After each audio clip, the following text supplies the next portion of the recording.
BAPS Swaminarayan મંદિર અડાજણ દ્વારા આયોજિત આ સાપ્તાહિક પારાયણના દ્વિતીય દિને ઉપસ્થિત તમામ ભાવિક શ્રોતાઓનું હૃદયપૂર્વક હાર્દિક સ્વાગત છે. સૌને સ્નેહભર્યા જય સ્વામિનારાયણ. આપણે આ પારાયણના દ્વિતીય દિનની શરૂઆત ભગવાનના મંગલકારી નામ સ્મરણથી કરીએ. સાથે સાથે ગઈકાલે રાજકોટમાં બનેલી કરુણ દુર્ઘટનામાં જેઓ અવસાન પામ્યા છે તેમના આત્માને સદગતિ પ્રાપ્ત થાય અને જેઓ ઘવાયા છે તેઓ જલ્દી સારા થઈ જાય તેવી શુભ ભાવના સાથે હવે આપણે સૌ ભગવાનના મંગલકારી નામ સ્મરણમાં જોડાઈએ. પૂજ્ય સંતો અને સંત વૃંદને આપણે વિનંતી કરીએ કે તેઓ આપણને સૌને ધૂન અને પ્રાર્થનામાં જોડશે.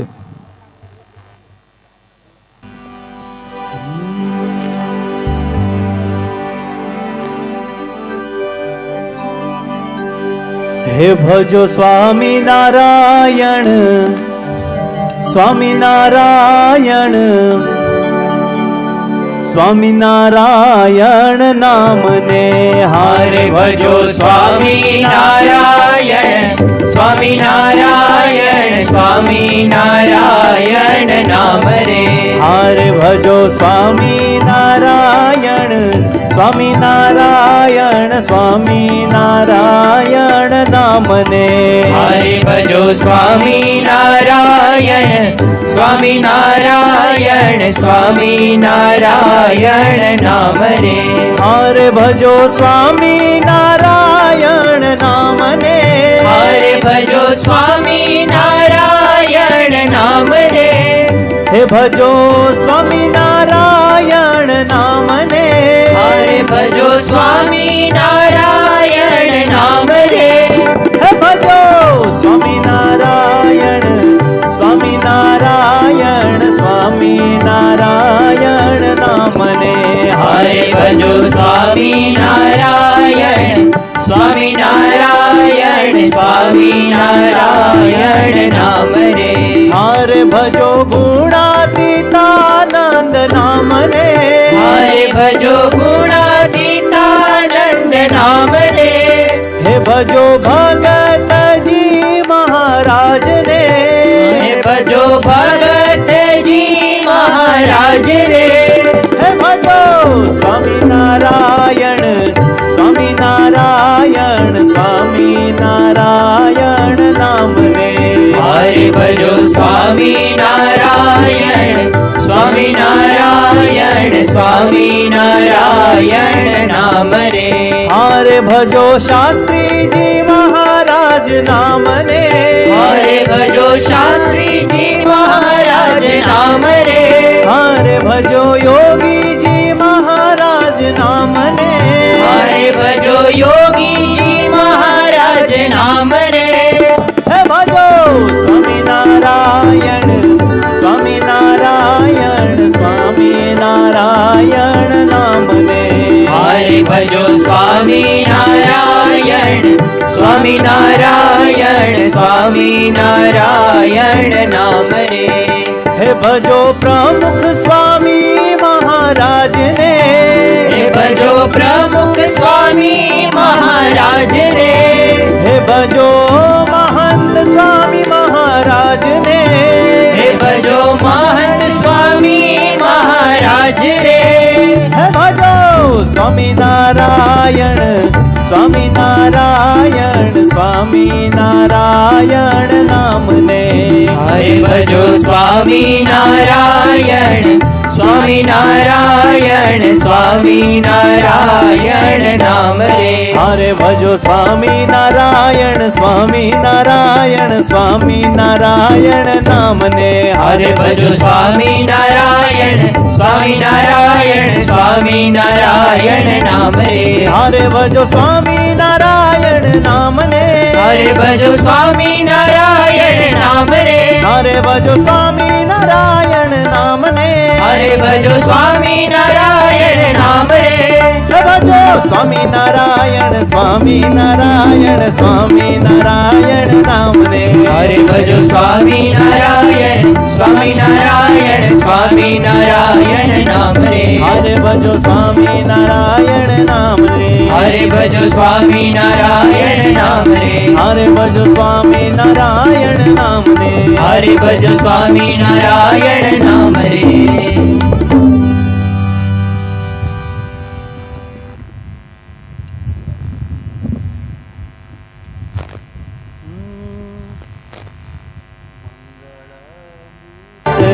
ભવ વિખમ ધારમય બાહ પકડી ગેલીએ નિકાલી બાહ પકડી ગેલીએ નિકાલી જય જય જય ઘનશ્યામ તુમ્હારી જય જય જય ઘનશ્યામ તુમ્હારી જય જય જય ઘનશ્યામ તુમ્હારી जय जय जय हरे जय जय जय हरे जय जय जय घनश्याम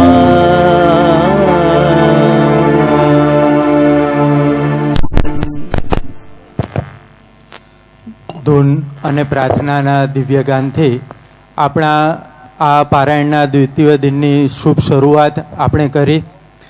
રામાયણ પારિવારિક એકતાનો આદર્શ આ વિષય પર જ્યારે આપણે આ જ્ઞાન ગંગોત્રીમાં આપણે પાવન થઈ રહ્યા છે ત્યારે ઘણા બધા હરિભક્તોએ સેવા નોંધાવી પોતાની ભક્તિ અર્પણ કરવાની ઈચ્છા વ્યક્ત કરી. તેવા ભાવિક હરિભક્તોને હવે આપણે સૌ બિરદાવીએ. અહીંથી જે પણ હરિભક્તોના નામ બોલાય તેઓ સત્વરે આગળ આવશે. સ્ટેજની જમણી બાજુ યુવકો ઊભા છે, તેઓ તેમના કપાળે ચાંદલો કરશે, નાળાછડી બાંધશે અને પૂજ્ય સંતો તેમને ખેસ પહેરાવી રૂડા આશીર્વાદ આપશે અને પ્રસાદ આપી એમને આશીર્વાદ આપશે. સૌપ્રથમ ધોતિયાની સેવા જેમણે નોંધાવી છે એવા હરિભક્તોના નામ અહીંથી બોલીએ છીએ. અશોકભાઈ પટેલ, ચંદ્રકાંતભાઈ લાડ, બિપિનચંદ્રભાઈ ચાપાનેરિયા. જે પણ હરિભક્તોના નામ બોલાય તે સત્વરે આગળ આવે. વશરામભાઈ જાદવ, રાજેશભાઈ માણિયા, રાજેશભાઈ ચૌહાણ, વિકાસભાઈ ભેજાળિયા, જયસુખભાઈ મિયાણી, અનુપસિંહ પરમાર, પ્રતિકભાઈ પ્રજાપતિ, અશોકભાઈ પટેલ, અશોકભાઈ કેળાવાળા. ઘણા મહિલા હરિભક્તોએ પણ પોતાની સેવા અર્પણ કરી છે. તેમાં તેમના ઘરેથી જે પણ પુરુષ હરિભક્તો હોય તેઓ આગળ આવશે. સંગીતાબેન જયવદનભાઈ, નૈનાબેન મિસ્ત્રી, દેવિન્દ્રાબેન સુરતી. આ તમામ હરિભક્તો જેમના નામ બોલાયા છે તેઓ સત્વરે આગળ આવશે.